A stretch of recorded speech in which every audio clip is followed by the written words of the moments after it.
আমার হয়ে স্যারকে বলে দে না কথাটা। ওই যে বলে না ঘটক, তুইও না হয় আমার প্রেমে ঘটকের কাজটা কর। শিলা বিরক্ত হল। সে কেন শাহেদকে এসব প্রেমের বিষয় বলতে যাবে? নিজের চেয়ে বয়সে বড় কাউকে প্রেম বিষয়ক কিছু বলতে যাওয়া মানেই তার হৃদয়ে নিজের সম্পর্কে একটি বিরূপ ধারণা তৈরি করা। আর সেখানে যদি সে হয় শিক্ষক, তাহলে তো কথাই নেই। সে কেন রিমার জন্য একজন শিক্ষকের সামনে নিজের সম্মান নষ্ট করতে যাবে? শিলা বিরক্তভঙ্গিতে কিছু বলতে যাবে, তখনই তার স্মরণে এলো শীর্ষর কথা। এই সুযোগে সেও না হয় শীর্ষর নিকট নিজের মনের কথাটা জানিয়ে দিবে। সেও তো শিষ্যকে নিজের মনের কথা জানাতে চাইছে বহুদিন। এ বিষয়ে রিমাকেও বলেছে কয়েকবার, কিন্তু রিমা তাকে সাহায্য করেনি। বিভিন্ন কথা বলে বিষয়টা এড়িয়ে গেছে। এখন এই শাহেদের বিষয়টা কাজে লাগিয়ে নিজের কাজটাও গুছিয়ে নিতে হবে তাকে। শিলা ওষ্টে হাসি ফুটিয়ে তুলল। আচ্ছা, তোর প্রেমের ঘটকালিটা না হয় আমিই করব, কিন্তু তোরও আমার একটা কাজ করে দিতে হবে। কি কাজ? তোরও শীর্ষ ভাইকে বলতে হবে আমি তাকে ভালোবাসি, অর্থাৎ আমার আর শীর্ষ ভাইয়ের প্রেমের ঘটক হতে হবে তোকে। রিমা আমতামতা শুরু করল। সেই ত্রয়ীকে বাড়ি থেকে বের করে দেওয়ার পর তো শীর্ষও বাড়ি ছেড়েছে। এখনও অবধি বাড়িতে ফিরেনি। ফাহমিদা বেগম, আব্দুর রাজ্জাক খান, পন্না এবং সে নিজে কত চেষ্টা করল তাকে বাড়ি ফেরানোর, কিন্তু পারেনি। শিশু তো তাদের সাথে তেমন কথাও বলে না, দেখাও দেয় না। তার মধ্যে যদি আবার তাকে এসব কথা বলে, দেখা যাবে আরও রেগে গেছে। রিমা কিছুটা ইতস্তত করেই বলল, তুই তো জানিস শিশুভাই বাড়িতে থাকে না, তাকে এসব কথা বলে তিনি না আরও রাগ করেন। আরে রাগ করবে কেন? তুই না তার বোন, তুই বললে সে সব শুনবে। রিমা শিলার কাছে শীর্ষের বাড়ি ছাড়া এবং ত্রয়ীকে বাড়ি থেকে বের করে দেওয়ার বিষয়গুলো বললেও পুরোপুরিভাবে কিছুই বলেনি। বন্ধুবান্ধবদের কাছে যদি বলে একটা সামান্য মেয়ের জন্য তার ভাই বাড়ি ছেড়েছে, তাদের সাথে সম্পর্ক নষ্ট করেছে, তাহলে সবার অভিমুখে তার সম্মানটাও হালকা হয়ে যাবে। রিমা এলোমেলো দৃষ্টি ফেলল, ঢোক গিলে বলল, তবু। এইটুকু বলতেই তাকে থামিয়ে দিল শিলা। রাগ দেখিয়ে বলল, তোর জন্য আমি স্যারের কাছে যেতে পারবো, তার চক্ষুশূল হতে পারবো, আর তুই আমার জন্য এইটুকু করতে পারবি না? রিমা চিন্তায় পড়ল। অন্তত শাহেদকে তার মনের কথাটা জানানোর জন্য হলেও তাকে শীর্ষের সাথে কথা বলতে হবে। তপ্ত নিঃশ্বাস ফেলল সে। অতঃপর বলল, আচ্ছা, দেখি কি করা যায়। মধ্য দুপুর। চারদিকে এই মুহূর্তে মানুষের আনাগোনা একটু কম। ত্রয়ীর ক্লাস শেষ হল মাত্রই। পূর্বের ন্যায় ঘোমটা দিয়েই কলেজ থেকে বেরিয়ে এলো সে। গেটের সামনে দাঁড়িয়ে এদিক ওদিক তাকাতে লাগল। লোকটা এখনও এখানে আছে নাকি চলে গেছে? ত্রয়ীর এদিক ওদিক তাকানোর মধ্যেই তার পাশে এসে দাঁড়ালো কেউ। কৌতুকে সুরে বলল, আমাকে খুঁজছে নাকি আপা? আবার আপা। ত্রয়ী পাশ ফিরে না তাকিয়েই বুঝে নিল এটা শীর্ষ। সে আর তাকালও না। হনহন করে হাঁটা ধরল রাস্তা ধরে। শীর্ষ পিছু নিল তার। পাশাপাশি হাঁটতে হাঁটতে বলল, ক্লাস কেমন হলো আপা? শুধু তো স্যারদের কথা শুনেছেন মনে হয়, কিছু বলতে তো পারেননি, কারণ আপনি বোবা। ত্রয়ী কোনো জবাব দিল না। শীর্ষ আবার নিজে থেকেই বলল, আপা, আপনি বিয়ে করবেন না? অবশ্য আপনাকে বিয়েও বা করবে কে? আপনি তো কথা বলতে পারেন না। ত্রয়ীর এবার চিৎকার করে বলে উঠতে ইচ্ছা হলো, তোর মতো একটা ধলা মুলার সাথে বিয়ে হয়েই জীবন শেষ, আবার নতুন করে বিয়ের কি দরকার? ত্রয়ী আর চোখে তাকালো শীর্ষের দিকে। মনে মনে ফের বলল, আপনাকে যে আমি ধলা মুলা বলি তা কি আর শুধু শুধু? আপনি আর মুলা দুটোই সমান সমান। একটা খেলে বদহজম হয়, পেটের মধ্যে ফুটন্ত পানি নেয়, বুদবুদ শব্দ হয়, যন্ত্রণা হয়। আর আরেকটাকে জীবনে জড়ালে সারা জীবন যন্ত্রণায় কেটে যায়। ত্রয়ী মনে মনে কথাগুলো বলতে বলতে হাঁটার গতি বাড়াল। শীর্ষ তার সাথে সাথে জোরে হাঁটা ধরল। হাঁটতে হাঁটতে বলল, আপা কি অলিম্পিকে হাঁটার কোনো প্রতিযোগিতায় যাবেন আপা? হাঁটার যে গতি, তাতে তো তাই মনে হচ্ছে। ত্রয়ীর মেজাজ গরম হল। চোখ ঘুরিয়ে আশেপাশে তাকালো সে। রাস্তাঘাটে এই মুহূর্তে মানুষ নেই তেমন। ত্রয়ী পায়ের জুতাজোড়া খুলে হাতে নিল, অতঃপর কোনো কিছু না ভেবেই হুট করে দৌড় লাগালো বাড়ির দিকে। শীর্ষ হতবাক হল। কয়েক মুহূর্ত সময় লাগল কি হয়েছে তা বুঝতে। এরপর সেও দৌড় শুরু করল ত্রয়ীর পিছু পিছু। দৌড়াতে দৌড়াতে বলল, আপা দাঁড়ান, আপা দাঁড়ান। ত্রয়ী দাঁড়াল না। এক দৌড়ে এসে ঢুকল বাড়ির ভিতরে। শীর্ষ দৌড়ে এসে থামল বাড়ির অভিমুখে। বাড়ির দিকে তাকিয়ে হাঁপাতে লাগল সে। মেয়েটা আগের তুলনায় ধুরন্ধর হয়েছে বেশ। আগে তো ত্রয়ী এমন ছিল না। আগের ত্রয়ী আর এখনকার ত্রয়ীর মধ্যে বিস্তর ফারাক। মেয়েটা আগে ছিল বলদ, নরম, আর এখন তার পাখনা গজিয়েছে, চালাক হয়ে গেছে। শীর্ষ ঢুকল বাড়ির ভিতরে। আলভি, রবি বসার কক্ষেই বসে আছে। নয়ন এসেছে ঢাকা থেকে তাদের জামাকাপড় নিয়ে। নয়নকে সেদিন ঢাকা পাঠালো জামাকাপড় আনতে। যেখানে পরের দিনই তারা আসার কথা সেখানে আজ এসেছে। শীর্ষরা এতদিন এই রোড জামাকাপড় পরে কাটিয়েছে, আবার দুই একটা কিনেছেও। শীর্ষ নতুন পোশাক কিনবে না বলে নয়নকে ঢাকা পাঠালো, অথচ তাকে সেই নতুন পোশাক কিনতেই হলো। শীর্ষ এগিয়ে এসে বসল নয়নের পাশে, তার কাঁধে হাত রেখে বলল, কি রে, এত তাড়াতাড়ি ফিরেছে? আর 2-4 দিন পর ফিরতে বেশি তাড়াতাড়ি ফেরা হয়ে গেল না? না মানে, বড় স্যার অর্থাৎ আপনার বাবা আটকে দিয়েছিলেন। আপনিও নেই, উনি একা সব কাজ সামলাতে পারছিলেন না, তাই আর কি। তাহলে না এলেও তো পারতে। মিস্টার সোহাগ আসবেন বোধহয়। তাকে এয়ারপোর্ট থেকে আনা থেকে শুরু করে সব তো তোকেই করতে হবে। তুই তোর একমাত্র ভালোবাসার মানুষ বলে কথা। নয়নের চমকালো, ভরকালো, মিস্টার সোহাগ আবার ফিরে আসছে। না না, সে ঢাকা যাবে না। নয়ন ঢক গিলল, কাঁদো কাঁদো কণ্ঠে বলল, না না, আমি আর ঢাকা ফিরব না স্যার। প্রয়োজনে এখানে করবাসে চাকরের কাজ করব, তবুও ঢাকা ফিরব না। ফিরতে তো তোকে হবেই, আর চাকরও বানাবো, তবে অন্য কারণ না, বরং মিস্টার সোহাগের। বিকালের সময় আকাশে সূর্যটা ইতোমধ্যে ঢলে পড়েছে একদিকে। শীর্ষ দাঁড়িয়ে রয়েছে ছাদের এক কোণে। হঠাৎ তার হাতের মোবাইলটা বেজে উঠল। রিমা কল করেছে। শীর্ষের যখন প্রায় 5 বছর, তখন রিমার জন্ম। রিমা যেদিন জন্মগ্রহণ করেছিল সেদিন কতই না খুশি হয়েছিল সে, কত আদরের বোন ছিল তার। আর আজ কথাও হয় না, কথা বলতেও ইচ্ছা হয় না। তপ্ত নিঃশ্বাস ফেলল শীর্ষ। একবার ভাবল কলটা ধরবে না, পরে আবার ভাবল সে এখন ঢাকায় নেই। যদি বাড়িতে কোনো বিপদাপদ হয়ে থাকে তখন? বাড়ির মানুষের সাথে যতই রাগ অভিমান থাকুক না কেন, তাদের বিপদাপদে আপনজন হিসাবে তাদের পাশে থাকাটা তার কর্তব্য। শীর্ষ কলটা ধরল, কানের কাছে মোবাইল নিয়ে বলল, হ্যাঁ রিমা, বল। কেমন আছিস ভাইয়া? ভালো। আমাকে জিজ্ঞেস করবি না কেমন আছিস? ভালোই আছিস, না তো কল দিতে পারতি না। রিমার রাগ লাগল। ত্রয়ীকে বাড়ি থেকে বের করে দিয়েছে সেই কবে, অথচ শীর্ষ এখনও তাদের সাথে ঠিকভাবে কথা বলে না। সব হয়েছে ওই মেয়েটার জন্য, সব দোষ ওই মেয়েটার। রিমা কিছুটা রুক্ষ কণ্ঠেই বলল, ওই সামান্য মেয়েটাকে বাড়ি থেকে বের করে দিয়েছে বলে এত রাগ আমাদের উপর? ও কোনো সামান্য মেয়ে নয়, ও আমার বউ ছিল। কিন্তু তোর বউ হবার কোনো যোগ্যতাই ছিল না ওর। তা তো আমার বোন হওয়ার যোগ্যতা তোরও নেই, তবু সৃষ্টিকর্তে কৃপায় তুই আমার বোন। ভাইয়া, তুই যদি এসব কথা বলার জন্য আমাকে কল করে থাকিস তাহলে রাখছি আমি। তোর সাথে এসব বিষয়ে কথা বলার কোনো ইচ্ছা আমার নেই। ত্রয়ীর থেকে ভালো মেয়ে পামি তুই ভাইয়া। আমার বান্ধবী শিলা তোমাকে ভালোবাসে, ও সুন্দরী, শিক্ষিত, ভালো একটা পরিবারের মেয়ে। আর ত্রয়ী, ওই তো শুধু একটু সুন্দরী, আর কি আছে ওর? শীর্ষের মেজাজ বিগড়াল। ইচ্ছে হলো মোবাইলের ভিতর থেকে ঠাঁটিয়ে রিমাকে 2টা থাপ্পড় দিতে, কিন্তু সে কিছুই বলল না। ধপ করে কেটে দিল কলটা। ক্রোধের শরীরটা রিরি করছে। শীর্ষ রাগে গজগজ করতে করতে পিছন ঘুরে তাকাল। দেখা পেল ত্রয়ীর মাথায় ঘোমটা দিয়ে কাপড় তুলছে। সাথে সাথে তার ভিতরের সব ক্রোধ, বিরক্তিভাব যেন উবে গেল। দেয়ালে ঠেঁস দিয়ে দাঁড়াল সে। ওষ্ঠ বাঁকিয়ে বলল, কে আপা, কাপড় নিতে আসছেন? ত্রয়ী তাকাল না।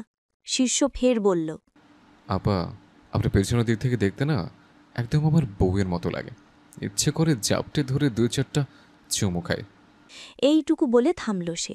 ত্রয়ীর দিকে একটু এগিয়ে এসে বলল, বউয়ের মতো যখন দেখতে, তখন বউ মনে করে 2-4টা চুমু তো খাওয়াই যায়, তাই না আপা? ত্রয়ী নাকমুখ কোচকাল। সে বেশ ভালোভাবেই বুঝল এই শীর্ষ তাকে চিনে ফেলেছে, নয়তো সকাল থেকে এমন ব্যবহারের কোনো মানে হয় না। বাড়িতে তো তৃপ্তিও আছে, কই তার সাথে তো এমন ব্যবহার করে না শীর্ষ, শুধু তার সাথেই এমন করছে। ত্রয়ী মাথার কাপড়টা ফেলল। এবার ঘোমটাহীনভাবেই তাকালো শীর্ষের দিকে। রুক্ষ কণ্ঠে বলল, সমস্যা কি আপনার? এমন কেন করছেন? শীর্ষ বাঁকা হাসল, এগিয়ে এলো ত্রয়ীর কাছে। এরপর এক হাত দিয়ে মেয়েটার কোমর চেপে নিজের সাথে মিশিয়ে নিল। শিউরে উঠল ত্রয়ী। হৃদকম্পন গাঢ় হল পূর্বের তুলনায়। নিজেকে শীর্ষের বন্ধন থেকে মুক্ত করতে ব্যস্ত হয়ে উঠল সে, কিন্তু শীর্ষ ছাড়ল না, উল্টো আরও গভীরভাবে জড়িয়ে নিল নিজের সাথে। এরপর একটু ঝুঁকে মেয়েটার কানের কাছে মুখ নিয়ে ফিসফিসিয়ে বলল, সমস্যা হলো তুই আমার থেকে দূরে সরে যেতে চাচ্ছিস, আর আমি তোর কাছে। এরপর একটু ঝুঁকে মেয়েটার কানের কাছে মুখ নিয়ে ফিসফিসিয়ে বলল, সমস্যা হলো তুই আমার থেকে দূরে যেতে চাচ্ছিস, আর আমি তোর কাছে। শিউরে উঠল ত্রয়ীর সম্পূর্ণ কায়া। হৃদকম্পন গাঢ় হল তড়িঘড়ি করে। বহুদিন পরে আবার সেই পুরুষের সান্নিধ্যে, তার শক্তপোক্ত হাতের ছোঁয়া মেয়েটির শরীরে।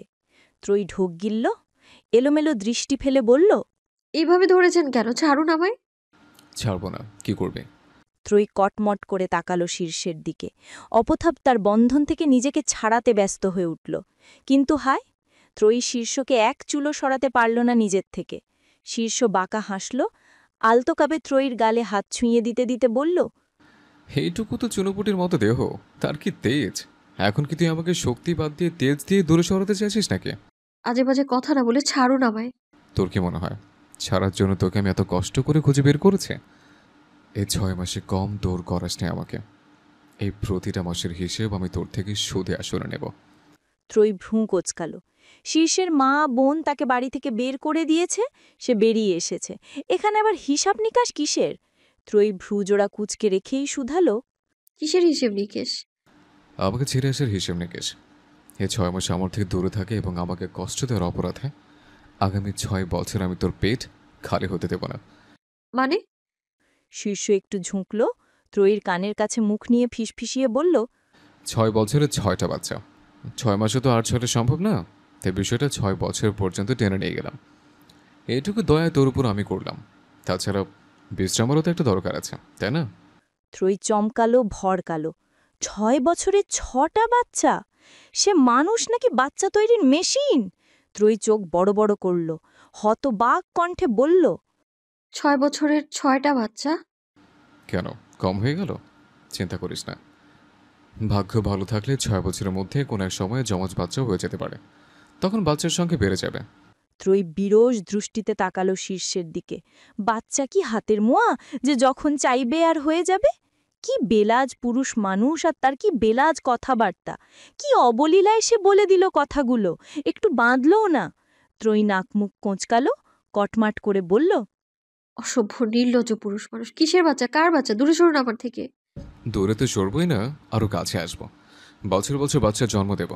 তুই যেমন 6টা মাস আমাকে শান্তিতে থাকতে দিসনি, তেমনি আমিও তোকে আগামী 6 বছর শান্তিতে থাকতে দেব না। একটাবার, শুধু একবার তোকে নিয়ে ঢাকায় ফিরতে দে, তারপর দেখবি যেদিকে তাকাবি সেদিকে শুধু বাচ্চা আর বাচ্চা। আমি আমার বাচ্চাদের শিখিয়ে দেব তোর চুল ধরে সারাদিন ঝুলে থাকতে, তোর হাত জামা কাপড় টেনে মাটিতে শুইয়ে দিতে, সারাদিন তোর কোলে উঠে বসে থাকতে। মোট কথা, তোর জীবনের সব শান্তি আমি কেড়ে নেব। তাহলে আমি আপনাকে ছেড়ে দেব নাকি? আমি যদি সুখে থাকতে না পারি তাহলে আপনাকেও সুখে থাকতে দেব না। বাচ্চাদের শিখিয়ে দেব জনসম্মুখে আপনার লুঙ্গি টেনে মান ইজ্জত নিলামে তুলে দিতে। শীর্ষ ওষ্ঠ প্রসারিত করল। ত্রয়ীর মুখে হালকা ফুঁ দিয়ে বলল, তার মানে শীঘ্রই আমার বাচ্চার মা হতে তুই রাজি? তাহলে দেরি করছিস কেন? চল আজই ঢাকার উদ্দেশ্যে রওনা দে, তারপর আগামীকাল থেকে বাচ্চা জন্ম দেওয়ার প্রক্রিয়া শুরু করে। ত্রয়ী অপ্রস্তুত হল, কান দুটো উষ্ণ হয়ে উঠল আবার। কি নির্লজ্জ কথাবার্তা! আগামীকাল থেকেই নাকি বাচ্চা জন্ম দেওয়ার প্রক্রিয়া শুরু করবে। শীর্ষকে প্রথম যখন ত্রয়ী দেখেছিল তখন সে ভাজা মাছটা উল্টে খেতে জানে না, মেয়ে মানুষের যেন তার কঠিন অ্যালার্জি। তারপরে গ্রামে গিয়ে শীর্ষের সাথে তার হঠাৎ বিয়ে হলো। ধীরে ধীরে লোকটার স্বরূপ প্রকাশ পেতে শুরু করল, কিন্তু তাতেও এতটাও নির্লজ্জ ছিল না। এখন তো একদম নির্লজ্জতায় ডিগ্রি লাভ করে এসেছে। ত্রয়ী হতবাক হয়ে তাকালো শীর্ষের দিকে, অবাক কণ্ঠে বলল, আপনি তো এমন ছিলেন না শীর্ষ ভাই। কেমন ছিলাম না? এতটা নির্লজ্জ? এটা তোর ভুল ধারণা, বালির বস্তা। আমি প্রথম থেকে বেপরোয়া আর নির্লজ্জ, শুধু তোকে দেখাতে পারিনি। তার আগে তুই পালিয়ে এসেছিলি। সেদিন যদি পালিয়ে না আসতে, তবে আজ তুই প্রেগনেন্ট থাকতে। পালিয়ে এসেছিল? এ কথাটা যেন বিষের মতো ঠেকল ত্রয়ীর কাছে। সে কখন পালিয়ে এলো? উল্টো শীর্ষের মা বোন তাকে জোর করে বাড়ি থেকে বের করে দিয়েছিল। সে কতটা অনুনয় বিনয় করেছিল ওই বাড়িতে তাকে একটু জায়গা দেওয়ার জন্য, কিন্তু তারা কেউ তার কথা শোনেনি। কুকুরের ন্যায় ওই সন্ধ্যাবেলা একটা মেয়েকে বের করে দিয়েছিল বাড়ি থেকে। আর শীর্ষ কিনা আজ এতদিন পর এসে বলছে সে পালিয়ে এসেছিল। ত্রয়ীর রাগ লাগল, রুক্ষ কণ্ঠে সে বলল, আমি পালিয়ে আসিনি। আপনার মা বোন আমায় জোর করে বের করে দিয়েছিল। আমার মা বোন তোকে বাড়ি থেকে বের করে দিল, আর তুইও চলে এলে। একটাবার, অন্তত একটাবার আমাকে কল করতে পারতি, আমাকে বলতে পারতি তোর উপরে হওয়া অত্যাচারগুলোর কথা, তোকে বাড়ি থেকে বের করে দেওয়ার কথা। আপনি হয়তো ভুলে গিয়েছেন সেদিন দুপুর থেকেই আমি আপনার কলের পর কল করে যাচ্ছিলাম আপনাকে, কিন্তু আপনি আমার একটা কলও ধরেননি। সে তো অন্য কারণে, আমি তোর উপর একটু রেগেছিলাম তাই। তাহলে বিকেলে যখন আপনার মা বোন আমাকে বাড়ি থেকে বের করে দিচ্ছিল তখন যে আপনি আমার কল ধরতেন তার নিশ্চয়তা কি ছিল? আপনি তখনও তো আমার উপর রেগেছিলেন। তাছাড়া আপনার সাথে আমার বিয়ে হয়েছিল কম দিন না। এর মধ্যে আপনি আপনার পরিবারের কাছে কিছুই জানাননি। আমাকে স্ত্রীর মর্যাদা পর্যন্ত দেননি, অথচ দাবি করছিলেন আপনি আমাকে ভালোবাসেন। আমি তো আপনাকে নিয়ে স্বপ্ন দেখতে চাইনি, উল্টো বিয়েটাকেও মানিনি। কিন্তু আপনিই আমায় স্বপ্ন দেখালেন, বিয়েটা মানতে বাধ্য করলেন। এইটুকু বলে থামল ত্রয়ী। তপ্ত নিঃশ্বাস খুলে ফের বলল, যাই হোক, আপনি যদি আগে থেকেই আমাদের বিয়ের কথাটা আপনার বাড়ির লোকদের কাছে জানিয়ে দিতেন, তাহলে সেদিন অমন কোনো পরিস্থিতিই হতো না, তাই না? আর আপনার মা বোনও আমাকে অপমান করে বাড়ি থেকে বের করে দিত না। আপাত দৃষ্টিতে আমাকে অপমান করা, বাড়ি থেকে বের করে দেওয়াটা আপনার মা বোনের দোষ হলেও মূলত দোষটা আপনারই। আমাদের বিয়ের কথাটা সকলের থেকে লুকিয়ে রাখাটা ছিল আপনার দোষ। শীর্ষে বা ত্রয়ীকে ছেড়ে দিল। দীর্ঘশ্বাস ফেলে আস্তে ধীরে বলে শুরু করল, দেখ বাড়ির বস্তা, সবকিছু বললেই করে ফেলা যায় না।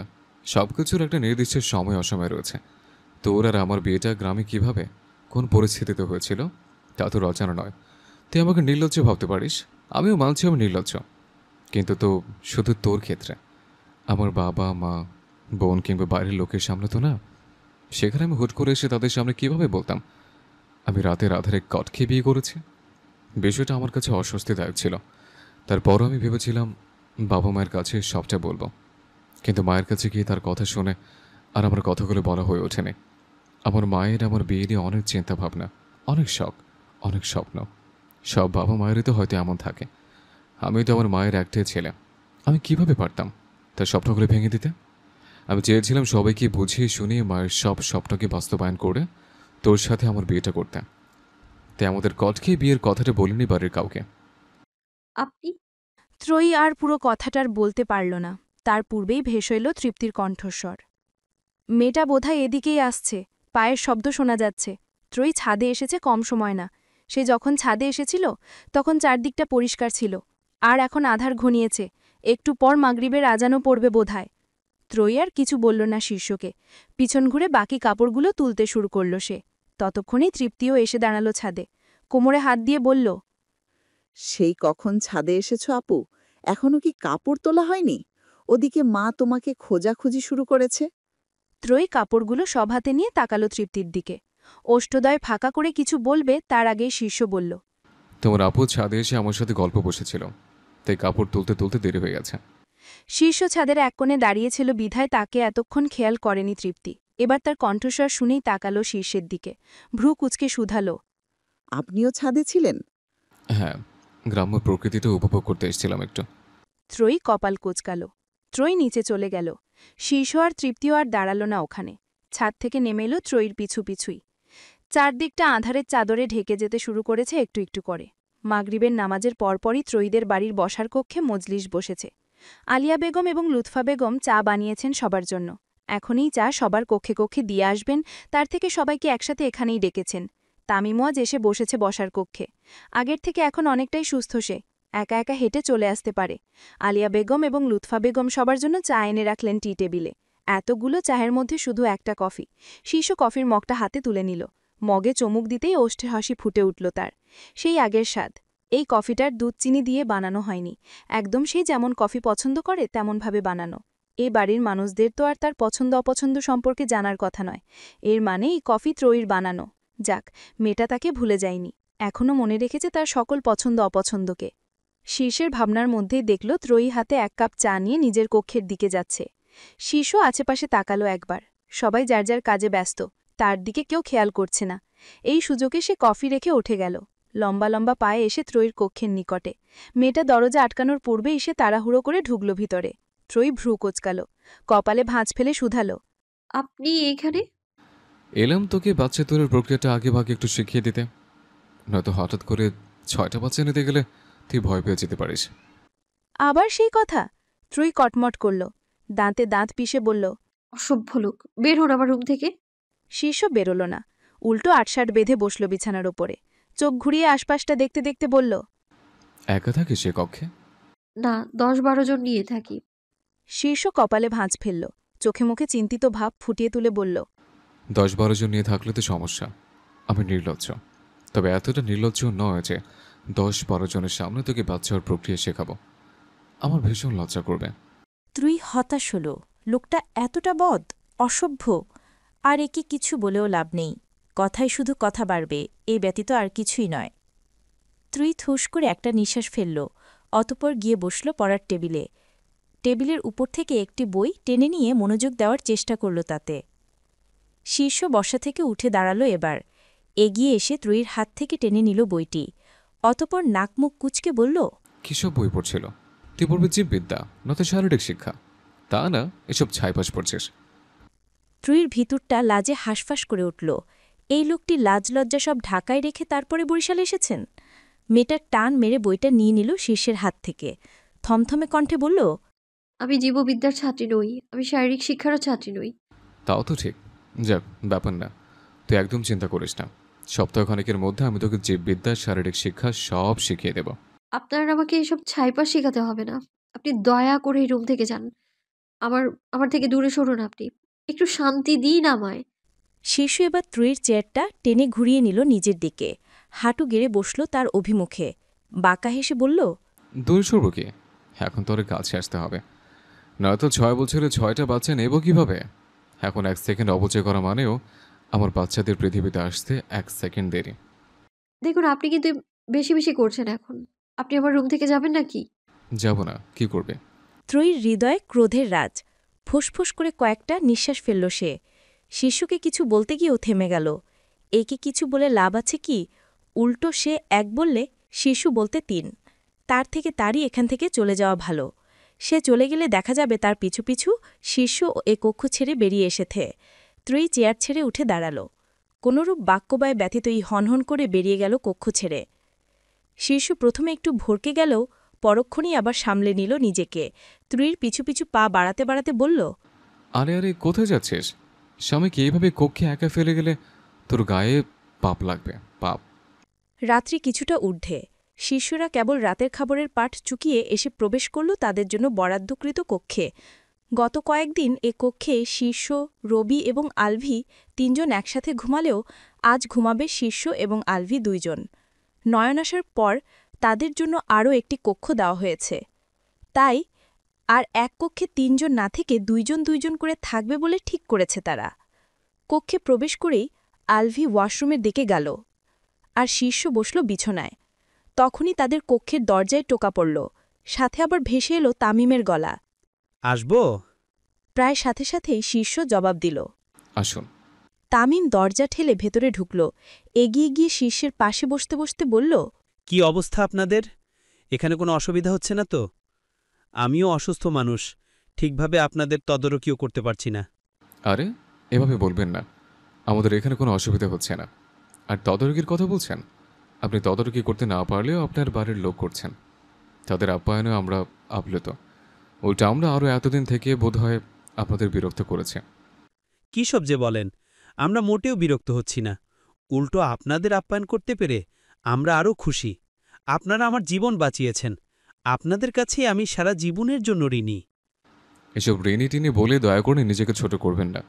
আমরা শুধুমাত্র আমাদের দায়িত্ব পালন করেছি, এছাড়া আর কিছুই নয়। তবে একটা কথা, কি?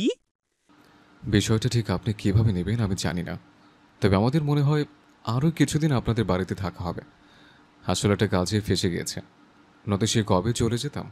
আর এমনভাবে ফেসেছি যে কাজটা সম্পূর্ণ না করেও যেতে পারছি না। এতে এতটা ইতস্তত করার কি আছে? আমরা কি আপনাদের যেতে বলেছি নাকি? আপনারা যতদিন খুশি এখানে থাকুন, সমস্যা নেই। আচ্ছা।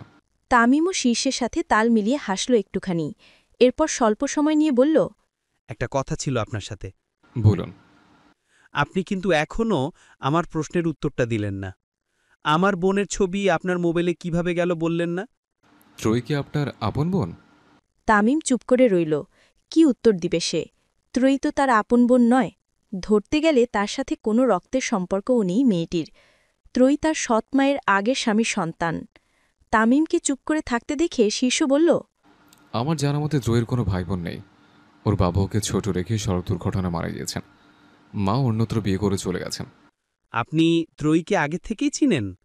হ্যাঁ, খুব ভালো করেই চেনে। এইটুকু বলে থামল শীর্ষ। একটু সময় নিয়ে ফের বলল, আমি জানি না ত্রয়ীকে আপনারা কোথায়, কী অবস্থা এবং কিভাবে পেয়েছেন। তবে আপনাদের কাছে আসার পূর্বে মেয়েটি আমার কাছে ছিল। আমার সুখ হয়েছিল। এরপর আমার অনিচ্ছাকৃত কিছু ভুল মেয়েটির নিকট মস্ত বড় এক অপরাধী হয়ে উঠলাম। সে আমাকে ছেড়ে এলো। এইটুকু বলে থামল শীর্ষ, দীর্ঘশ্বাস ফেলে বলল, যাক, সে ব্যাখ্যায় আমি আপাতত নাই গেলাম, কারণ সে ব্যাখ্যা যেতে গেলে আমি, আমার পরিবার এবং আমার সাথে ত্রয়ীর সম্পর্ক বিভিন্ন বিষয় নিয়ে প্রশ্ন উঠে আসবে। আমি এখনই আপনাদের অভিমুখে সবটা বলার জন্য প্রস্তুত নই। আমাকে 2 দিন সময় দিন, তারপর শুধু আপনি নন, আপনার পরিবারের সকলের অভিমুখে দাঁড়িয়ে আমি সবটা ব্যাখ্যা করব। তামিম চুপচাপ শুনল সবটা এবং বুঝল শিষ্যর সাথে ত্রয়ীর কোনো গভীর সম্পর্ক ছিল, থাকতেও পারে। তারা তো আর ত্রয়ীর অতীত সম্পর্কে তেমন কিছু জানে না, আর কখনো জিজ্ঞেসও করেনি। হতে পারে শিষ্যের কথাগুলোই সত্যি, তাদের কাছে আসার পূর্বে ত্রয়ী শিষ্যের কাছেই ছিল। তামিম বিচক্ষণ এবং বুঝতার মানুষ, সে আর শিষ্যকে এ বিষয় নিয়ে জোর জবরদস্তি করল না। ছেলেটা যখন 2-1 দিন সময় চাইছে, তখন সময়টা দেওয়া উচিত। তাছাড়া তামিম শিষ্যকে যতদূর চিনেছে তাতে লোকটা ভালো বেশ, তার দ্বারা ত্রয়ীর ক্ষতি হওয়ার সম্ভাবনা নেই বললেই চলে। আর শিষ্যকে বোধহয় এখন তার এবং ত্রয়ীর সম্পর্কে সমীকরণ এবং মেয়েটাকে কোথায় কিভাবে পেয়েছে বলে দেওয়া উচিত। লুকিয়ে রেখে কী লাভ? শিষ্যের কথা যদি সত্যিই হয়, ত্রয়ীর সাথে যদি তার কোনো সম্পর্ক থেকে থাকে, তাহলে এমনিই জেনে যাবে। সুতরাং আগেভাগে সবটা বলে দেওয়াটাই শ্রেয়, এতে শিষ্য এবং তার মধ্যে বোঝাপড়াটাও ভালো হবে।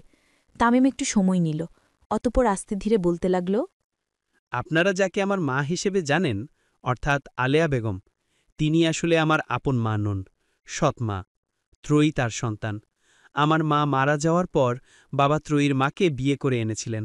সেই থেকে উনি আমার লালন পালন, দেখাশোনা করছেন। এইটুকু বলে থামল তামিম। ছোট একটা নিঃশ্বাস নিয়ে বলতে শুরু করল সেদিন রাতের সব ঘটনা। ত্রয়ীকে তারা কোথায়, কিভাবে পেয়েছিল, কিভাবে এখানে এনেছে, সবটা। শিষ্য মনোযোগ দিয়ে শুনল তামিমের কথাগুলো। এখন তার নিকট সব পরিষ্কার। যাক, মেয়েটা অন্তত একটা ভালো কাজ করেছে। তার কাছে ফিরে না গেলেও নিজের মাকে তো কল করেছে, নয়তো? ওই রাতে যদি ত্রয়ী আলেয়া বেগমকে কল না করত, আর তারা গিয়ে মেয়েটাকে উদ্ধার না করত, তবে আজ বোধহয় শিষ্য ত্রয়ীকে খুঁজেই পেত না, সারা জীবনের জন্য হারিয়ে ফেলত।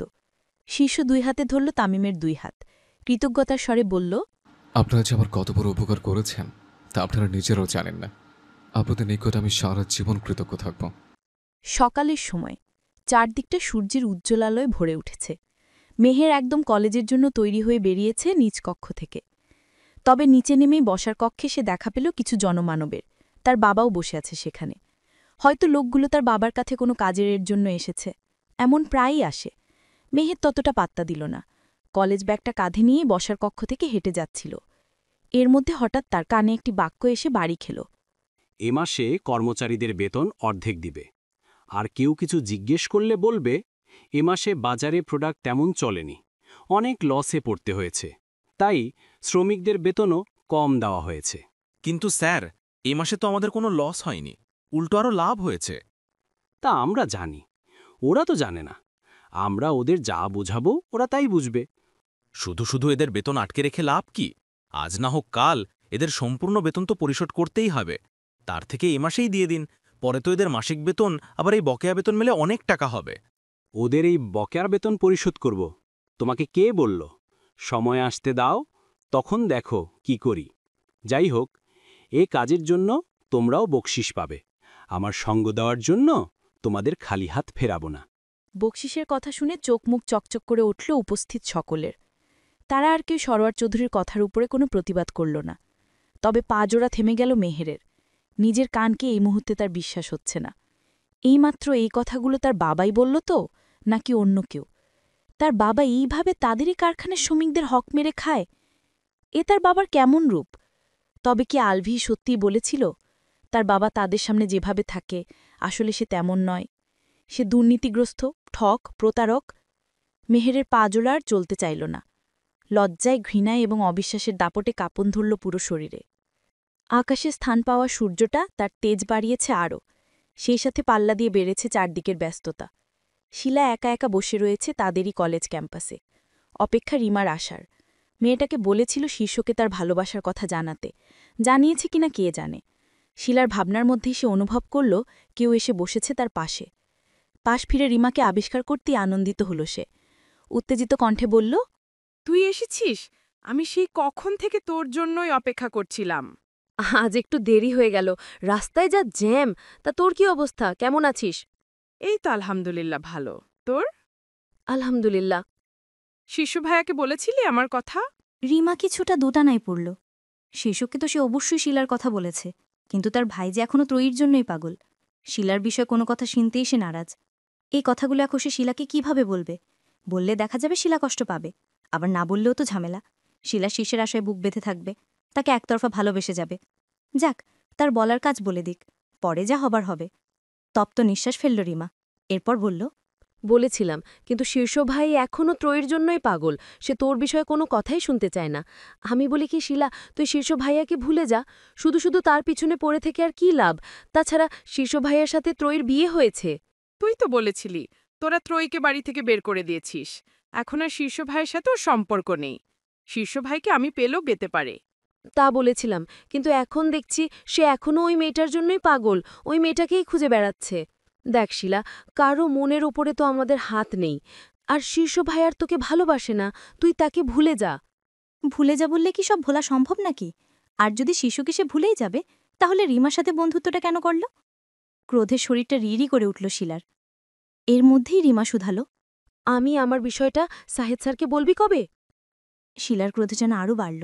এই মেয়েটা শিশুকে তাকে পাইয়ে দিতে পারল না, অথচ এখন বলছে শাহেদের কাছে তার ভালোবাসার কথা বলে দিতে। শিলা যদি তার ভালোবাসার মানুষকে না পায়, তবে রিমা কেন পাবে? ভালোবাসার মানুষকে না পেয়ে শিলাকে যদি কাঁদতে হয়, কষ্ট পেতে হয়, তবে সে কষ্ট রিমাকেও পেতে হবে। কারণ রিমাই তো এতদিন শিশুকে নিয়ে তাকে ভরসা দিয়ে এসেছে। একমাত্র রিমার ভরসাতেই সে এতদূর এগিয়েছে, নয়তো এতটাও এগুতো না। শিলা চোখমুখ শক্ত করল, কণ্ঠে কাঠিন্য এঁটে বলল, আমি কাউকে কিচ্ছু বলতে পারবো না। রিমা অবাক হল, অবাক কণ্ঠেই শুধালো, কেন? তুই তো বলেছিলি তুই সাহেদ স্যারকে আমার কথা বলবি। আমি বলেছিলাম তুই শীর্ষ ভাইকে আমাকে কথা বললে, আমিও সাহেদ স্যারকে তোর কথা বলবো। আমি শীর্ষ ভাইকে তোর কথা বলেছি তো। কিন্তু শীর্ষ ভাই আমাকে মানেনি। সে দোষ তো আমার না। শীর্ষ ভাই তোকে ভালোবাসে না, সে অন্য আরেকজনকে বিয়ে করেছে। এখানে আমার দোষ কি? কার দোষ আর কার গুণ ওসব আমি জানি না। আমি শুধু জানি তুই শীর্ষ ভাইকে আমার জন্য আনতে পারিসনি, সুতরাং আমিও তোর জন্য কিছু করতে পারবো না। রিমা যেন আকাশ থেকে পড়ল। সে শিলার ভালোবাসার মানুষকে পাওয়ার ক্ষেত্রে সাহায্য করতে পারেনি বিধাই সেও তাকে সাহায্য করবে না? এ কেমন বন্ধুত্বের পরিচয়? রিমা উঠে দাঁড়াল, হতবাক কণ্ঠে বলল, আমি শীর্ষ ভাইয়াকে তোকে পাইয়ে দিতে পারিনি বলে তুইও সাহেদ স্যারকে আমার কথা বলতে পারবি না? এই আমাদের বন্ধুত্ব? কিসের বন্ধুত্ব?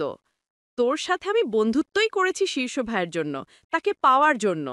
সেই যদি আমার না হয়, তাহলে তোর মতো একটা অহংকারী স্বার্থপর মেয়ের সাথে বন্ধুত্ব রেখে আমার কি লাভ? আর তাছাড়া কোনো শিক্ষকের সামনে প্রেম ভালোবাসা বিষয়ে কথা বলা মানেই তার চোখে খারাপ হওয়া। তোর জন্য আমি সাহেদ স্যারের চোখে খারাপ হতে যাব কেন? আমি অহংকারী, স্বার্থপর? অবশ্যই। তা না হলে ত্রয়ীর মতো একটা অসহায় মেয়েকে তুমি বাড়ি থেকে বের করে দিয়েছিলে কিভাবে? আমি না হয় ওকে দেখতে পারতাম না, কারণ শিষ্য ভাই ওকে ভালোবাসাতো। কিন্তু তুই ওকে কোনো কারণ ছাড়াই দেখতে পারতি না। রোজ রোজ মেয়েটার উপরে অত্যাচার করার কারণ খুঁজতি। আমি তো তোর জন্যই এসব করেছি। আমি কি তোকে এসব করতে বলেছিলাম? এখন আমার দোষ দিবি না। রিমার হৃদয় ভারী হল, সাথে রাগও লাগল ভীষণ। যে বান্ধবীর জন্য এত কিছু করল, নিজের ভাইয়ের চোখে পর্যন্ত খারাপ হলো, সেই বান্ধবী এখন তাকে বলছে অহংকারী স্বার্থপর। বিষয় তো অনেকটা এমন হয়ে গেল না, যার জন্য করি চুরি সেই বলে চোর। রিমা চোখমুখ শক্ত করল, দাঁতে দাঁত চেপে বলল, তুই একটা বেঈমান। তোর জন্য এত কিছু করলাম, আর আজ তুই আমাকে এসব কথা বলছিস? শীর্ষ ভাই ঠিকই করেছে তোকে না ভালোবেসে। তোর মতো মেয়ে যেই সংসারে যাবে, সেই সংসারই ধ্বংস। আর তুই যে সংসারে যাবে, সে সংসারে বুঝে খুব ভালো হবে। তোর প্রকৃত রূপ জানলে কোনো ভালো ঘরের মানুষই তোকে বউ করে নিতে চাইবে না। আমাকে ভালো ঘরের মানুষ বউ করে নিতে চাইবে নাকি খারাপ ঘরে, তা আমি বুঝে নেব। তুই তোর নিজের চোরকায় তেল দে। শীর্ষ ভাইকে তুই পাসনি, আর কখনো পাবিও না, অন্তত আমি পেতে দেব না। তা দিবি কেন? অন্যের ভালো তো তোর সহ্য হয় না, অন্যের ভালো দেখলেই তোর জ্বলে। তুইও বা কম কিসে? এতদিন থেকেছি তো তোর সাথে, তোর সকল কুকীর্তি সম্পর্কে অবগত। একটা বাচাল, অসভ্য, নির্লজ্জ মেয়ে। এক কথা দুই কথায় বেশ গুরুতরভাবেই ঝগড়া বেঁধে গেল রিমা এবং শিলার মধ্যে। ঝগড়ার তাড়নায় তারা নিজেদের কণ্ঠস্বর কিংবা ভাষা কোনোটাই সংযত রাখেনি। চারদিক থেকে মানুষের ভিড় জড়ো হতে লাগলো তাদের ঝগড়া উপভোগ করতে। কেউ হাসছে তো কেউ আরও তাদের ঝগড়ার আগুনে ঘি ঢালার চেষ্টা চালাচ্ছে। চারদিকে মানুষের ভিড় দেখে শিলাজ সবাইকে শুনিয়ে শুনিয়ে একটু জোরে জোরেই বলল, সাহিদ স্যার এসেছে থেকে তার পিছনে পড়ে আছিস। লজ্জা করে না ছাত্রী হয়ে স্যারের পিছনে ঘুরতে? এখন আবার আমাকে বলছিস তোর হয়ে স্যারকে তোর ভালোবাসার কথা বলে দিতে? আশেপাশে সবাই শুনল শিলার কথাগুলো। রিমা লজ্জিত হল। এতক্ষণের ঝগড়া তাও একটা পর্যায়ে ছিল, এখন সবার সামনে তাকে একদম নিচু করে দিল।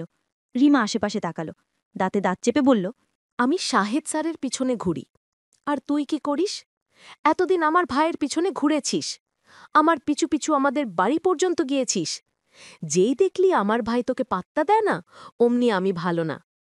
আজকালকার মেয়ে মানুষ, এদের লাজ লজ্জা বলতে কিছু নেই। এরা নিজেরা ছেলেদের পিছনে ঘুরে, তাকে পাওয়ার জন্য আবার তার বোনকে সিঁড়ি হিসাবেও ব্যবহার করে।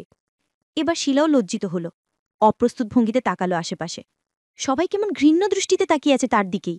শিলা দাঁতে দাঁত চাপল, শুধু এইটুকু বলল, এই অপমানের বদলা আমি নেব। তুই কিভাবে সাহেদ স্যারকে পাস, আমিও দেখে নেব। শিলা চলে গেল। রিমা ততটা পাত্তা দিল না তার কথায়, তবে তার খারাপ লাগল ভীষণ। যাকে এতদিন নিজের বান্ধবী ভেবে এলো, যার জন্য ত্রয়ীর মতো একটা মেয়েকে বাড়ি থেকে বের করল, ভাইয়ের সাথে সম্পর্ক নষ্ট করল, তাকেও বাড়ি ছাড়া করল, সেই বান্ধবীই কিনা শেষ পর্যন্ত তার সাথে বেইমানি করল। এইভাবে বন্ধুত্বের প্রতিদান দিলে? সকালের খাওয়া দাওয়ার পর্ব চলছে এখনও।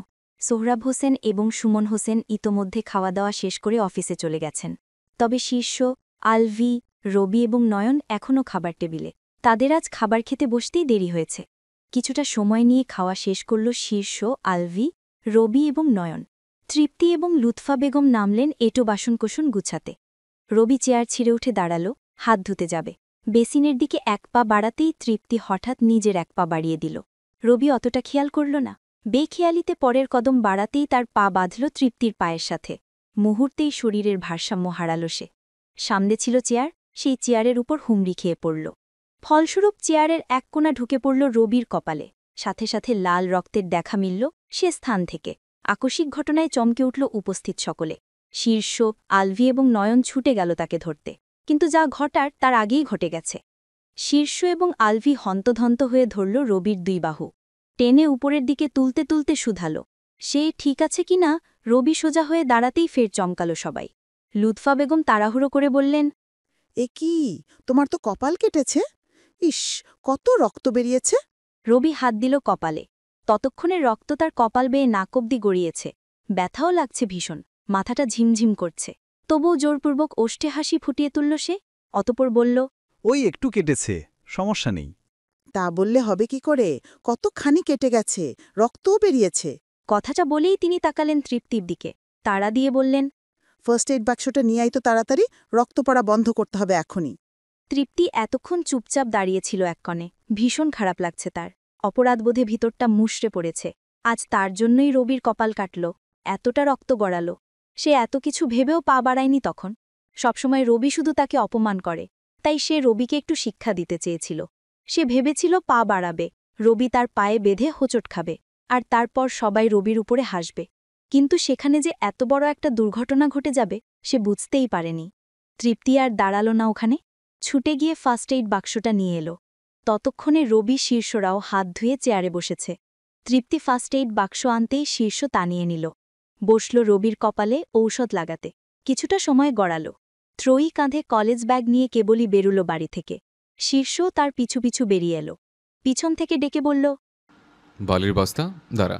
ত্রয়ী যেন শুনেও শুনল না শীর্ষের কথা। সে নিজের ভাবে হেঁটে চলল সামনের দিকে।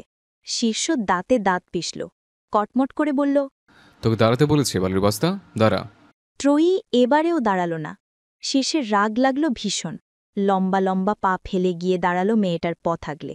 ত্রয়ী ভ্রু কোচকাল, কণ্ঠে বিরক্তি নিয়ে বলল, সমস্যা কি? এভাবে বকাটেদের মতো আমার পথ কেন আগলে দাঁড়িয়েছেন? ইচ্ছা হয়েছে তাই। তোকে দাঁড়াতে বলেছিলাম না, দাঁড়ালি না কেন? আমারও ইচ্ছে হয়েছে তাই। শিষ্য অবাক হল। ত্রয়ী আর আগের মতো নেই। আগে ত্রয়ীকে যা বলতো মেয়েটা তাই করত, কখনো কথার পৃষ্ঠে একটা জবাব দিত না। আর এখন মুখে যেন খই খুঁটছে এই মেয়ের, প্রতিটি কথায় তার জবাব দেওয়া চাইই চাই। শীর্ষের মুখশ্রী থমথমে রূপ ধারণ করল। গম্ভীর কণ্ঠে বলল, তুই বদলে গেছিস বালির বস্তা, আগের থেকে চালাক হয়েছিস। তো সারা জীবন বলদ থাকবো নাকি? বাপের বাড়ি এসে সাপের পাঁচ পা দেখেছিস? সাপের কোনো পা নেই। এখন কিন্তু তুই বেশি কথা বলছিস। দেখ বালির বস্তা। আপনি আমার পথ ছাড়ুন, তাহলেই আর বেশি কথা বলবো না। শীর্ষ থেমে গেল। বুঝল এই মেয়েকে আর কিছু বলে লাভ নেই। এখন আর ত্রয়ীকে রাগ দেখিয়ে বা ধমকে সামালানো যাবে না। ফুসফুস করে কয়েকটা নিঃশ্বাস ফেলল সে, অতঃপর বলল, বিগত দিনে কি হয়েছে না হয়েছে তুইও সব জানিস, আর আমিও।